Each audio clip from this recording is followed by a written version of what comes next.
पत्नी के द्वारा मैच फिक्सिंग बलात्कार के आरोप के बाद भी डटा रहा।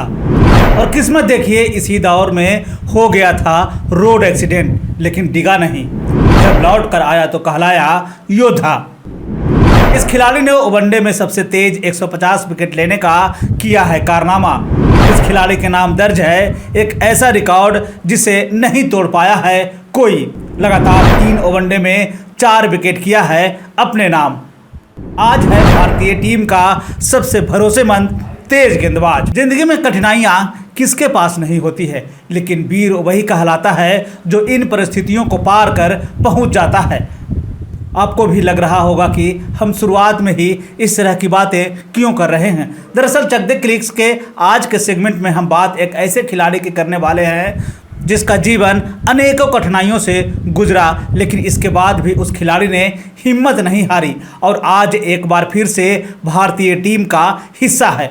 जब इस खिलाड़ी की जरूरत मैदान पर हुई तो इसने टीम को एक मुकाम दिलवाया। वहीं जब निजी जीवन में परेशानियां आई तो इस खिलाड़ी ने उसे भी पार कर दिया। ऐसे में आज हम बात करने जा रहे हैं एक ऐसे योद्धा खिलाड़ी के बारे में जिसने क्रिकेट के मैदान से निजी जीवन तक यह खिलाड़ी एक वीर की तरह लड़ा और जीता। जी हाँ, आप सही समझ रहे हैं, हम बात कर रहे हैं भारतीय टीम के तेज गेंदबाज मोहम्मद शमी के बारे में। बता दें कि मोहम्मद शमी का जन्म 3 सितंबर 1990 को उत्तर प्रदेश छोटे से गांव साहसपुर में हुआ था। इनका पूरा नाम मोहम्मद शमी अहमद है। इनके पिता किसान थे। किसान परिवार में जन्मे मोहम्मद शमी का शारीरिक बनावट बचपन से ही एक खिलाड़ी की तरह था। हर युवाओं की तरह मोहम्मद शमी को भी क्रिकेट से लगाव था। वे बचपन से ही अपने भाइयों के साथ क्रिकेट खेलना शुरू किया था। शमी परिवार में अकेले नहीं थे जो कि क्रिकेट खेलना चाहते थे। इनके 3 और भाई थे जो तेज गेंदबाज बनना चाहते थे, लेकिन मोहम्मद शमी की बात ही कुछ अलग थी। वे विलक्षण प्रतिभा के धनी थे।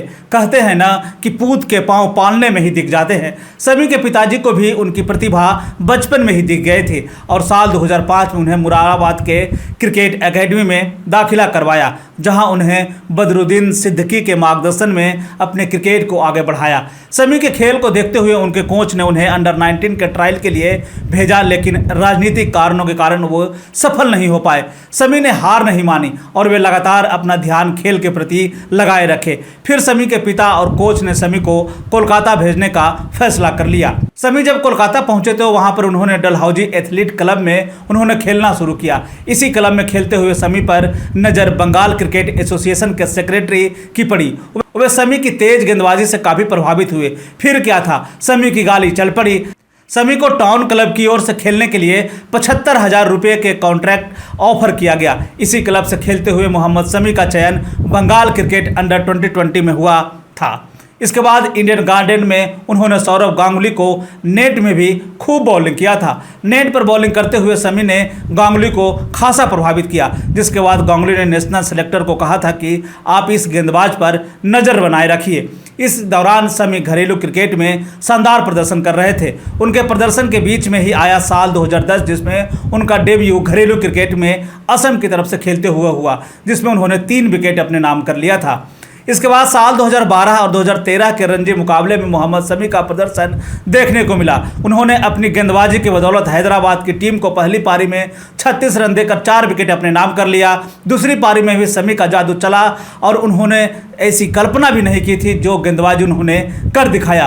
उन्होंने 71 रन देकर 6 विकेट अपने नाम कर लिया। इसके बाद वे लोगों की नज़र में आने लगे थे। रणजी में उनका प्रदर्शन दिन प्रतिदिन बेहतर होता जा रहा था। अगर हम घरेलू क्रिकेट के गेंदबाजों को देखें तो 73 मैचों में उन्होंने 278 विकेट अपने नाम किया। वहीं उन्होंने लिस्ट ए के 110 मैच खेले, जिसमें उन्होंने 205 विकेट अपने नाम किया। घरेलू क्रिकेट में उनके शानदार प्रदर्शन का इनाम उन्हें मिला और वे भारतीय टीम में शामिल हो गए। मोहम्मद शमी का भारतीय टीम में एंट्री अशोक डिंडा की गैर मौजूदगी में हुई। उन्हें पाकिस्तान के खिलाफ एक दिवसीय मैच में खेलने का मौका मिला। इस मैच में उन्होंने कुल 9 ओवर किए, जिसमें 23 विकेट अपने नाम कर लिया। इसी साल मोहम्मद शमी का टेस्ट डेब्यू भी हुआ। इसके बाद अगले साल 2014 में उन्होंने T20 में भी डेब्यू किया और वह भी पाकिस्तान के खिलाफ। इसी साल मोहम्मद शमी का IPL सफर शुरू हुआ और वे कोलकाता टीम का हिस्सा रहे।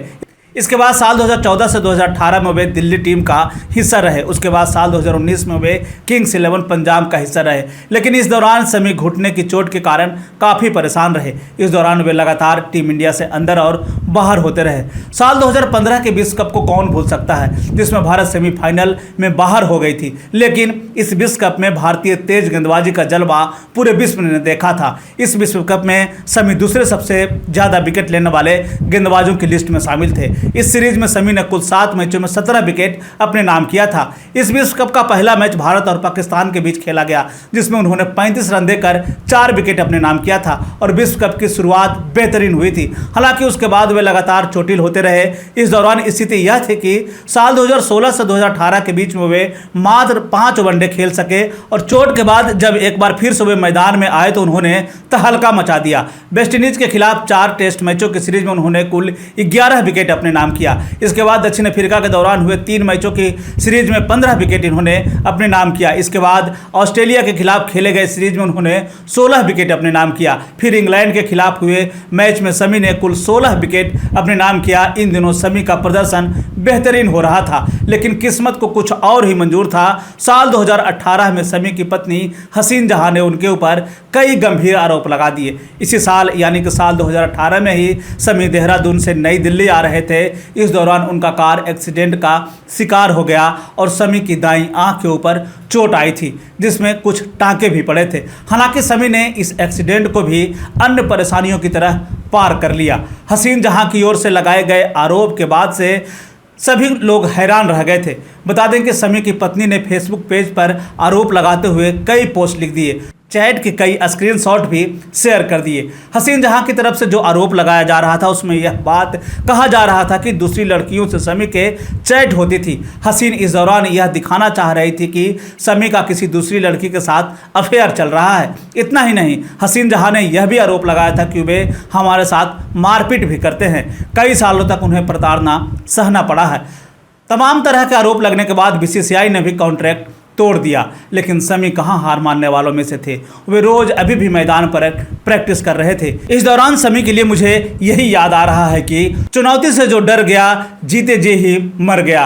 मानव वही महान जो विपदाओं में निखर गया। तमाम चुनौतियों बाधाओं को दूर करते हुए समी एक योद्धा की तरह बाहर निकला। फिर आया साल 2019 का विश्व कप में एक बार फिर से मोहम्मद समी वापस लौट कर आए और अफगानिस्तान के खिलाफ उन्होंने हैट्रिक लगा दी और यह मैच भारत 11 रनों से जीत गया। आपको बता दें कि भारत की तरफ से विश्व कप में हैट्रिक लगाने वाले वे दूसरे गेंदबाज हैं। इससे पहले चेतन शर्मा ने यह कारनामा कर दिखाया है। समी ने 80 मैचों में 150 विकेट अपने नाम किया है। यह किसी भारतीय द्वारा अभी तक नहीं किया जा सका।